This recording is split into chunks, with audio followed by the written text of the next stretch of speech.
Good morning आशाताई. तर तुम्हा सर्वांचं स्वागत आहे परत एकदा तुमच्या स्वतःच्या हक्काच्या अशा आपल्या ज्ञानप्रबोधिनी यूट्यूब चॅनलमध्ये. तर मैत्रिणींनो, हा जो नोव्हेंबर महिना सुरू आहे, तर या नोव्हेंबर महिन्यातील जी काही पहिली माता बैठक आपण पहिल्या आठवड्यामध्ये घेणार आहोत, तर त्याचं प्रोसिडिंग वगैरे कशाप्रकारे निवडायचं, म्हणजे प्रोसिडिंग कशाप्रकारे लिहायचं आणि विषय कोणता निवडायचा याबद्दलचा हा व्हिडिओ असणार आहे. तर व्हिडिओ खास आहे आशाताई. व्हिडिओ सांगितलेल्या माहितीपेक्षा आपण म्हणजे लिहिलेल्या माहितीपेक्षा आपण अधिकच माहिती उपस्थितांना द्यायची आहे. चला तर मग जराही वेळ न घालवता सुरू करू आपण आपला आजचा व्हिडिओ. तर बघा, प्राथमिक आरोग्य केंद्र कोर्टी, उपकेंद्र वीट, तालुका करमाळा, जिल्हा सोलापूर. माता बैठक, नोंद, रजिस्टर व प्रोसिडिंग. तर आम्ही ही 4 तारखेला बैठक घेणार आहोत. तर बघा, विषय बघा, सुरुवातीला आपण लिहिणार आहोत की कांगारू मदर केअर म्हणजे KMC. तर वरील विषयास अनुसरून उपकेंद्र वीट या ठिकाणी गरोदर व स्तनदा मातांची बैठक भरून त्यांना कांगारू मदर केअर या तंत्राविषयी पुढील प्रमाणे माहिती देण्यात आली. आता KMC ही नवजात बाळाच्या शारीरिक आणि मानसिक विकासासाठी बाळाचे पोषण आणि तापमान योग्य ठेवण्याचे तंत्र आहे. तर यामध्ये हे कांगारू मदर केअर म्हणजे काय हे नेमकं आपण उपस्थित गरोदर स्तनदा मातांना समजून सांगायचं आहे.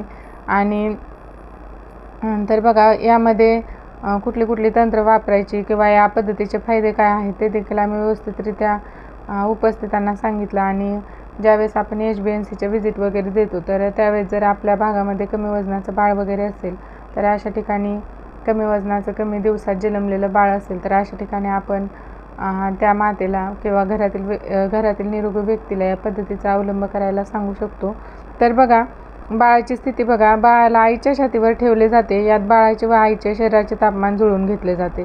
तर यामध्ये सर्वात महत्त्वाचं म्हणजे जी काही कांगारू मदर केअरसाठी जी काही खोली असेल, तर ती बाळंतिणीची खोली आपण व्यवस्थित गरम म्हणजे उबदार वगैरे ठेवायची आहे. त्यानंतर बाळाला लंगोट आणि डोक्याला टोपी वगैरे घालून, त्या लंगोट किंवा डायपर वगैरे घालून आणि बाळाच्या डोक्याला टोपी घालून त्याला आईच्या उघड्या छातीवरती आपण ठेवणार आहोत. परंतु हे ठेवताना देखील आपण त्यांना सांगायचं आहे की त्या बाळाचा श्वास व्यवस्थित चालू आहे की नाही हे देखील तुम्ही चेक करायचं आहे. तर बाळाला व्यवस्थितरित्या श्वास घेता येईल आणि योग्यरित्या स्तनपानही करता येईल अशा प्रकारे आपण त्या बाळाला त्या आईच्या छातीवरती उघड्या छातीवरती ठेवणार आहोत.